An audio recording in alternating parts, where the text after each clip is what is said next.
ময়নার আব্বু, জি, কি হয়েছে বলো? কালকে কি তোমার কোনো কাজ আছে? হ্যাঁ, কাজ তো আছেই। কেন, কি হয়েছে? তোমার মামা আর তোমার মামি হ্যাঁ, আমারে নিয়ে যাইতে কইছে, তোমরা বলে অনেক দিন যাও না। আমার মামা আর মামি হ্যাঁ। তো মানে না যাইতে কইছে। হ্যাঁ, গেছি, ওই নানি মারা গেছে পর আর যাই নাই। এর লেগে ফোন দিছিল, আমারে নিয়ে যাইতে কইছে। তো যাইতে কইছে কালকে। হ্যাঁ, তুমি যাইবা? তুমি যদি আমারে নিয়ে যাও তাহলে যাবো।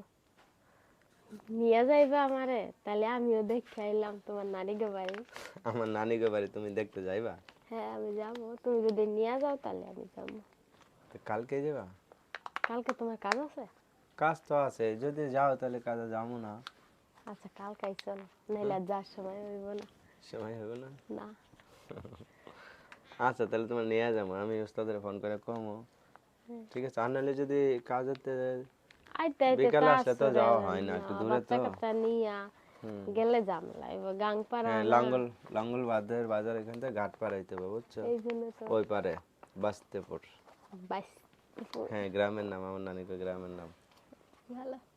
ওটা হচ্ছে তোমার রাজবাড়ী জেলা, বুঝছো? রাজবাড়ী জেলা, হেগো তো কয় কি ফরিদপুরের বাঙাল। ফরিদপুর বাঙাল কয়? তোমার নারীরা ফরিদপুরের বাঙাল। না, এরা রাজবাড়ির। হ্যাঁ? রাজবাড়ির। ওই তো ওই লাইনের মানুষগুলোই তো সবাই বলে ফরিদপুরের বাঙাল। বুঝছো না? বুঝছি। তো যাইবা?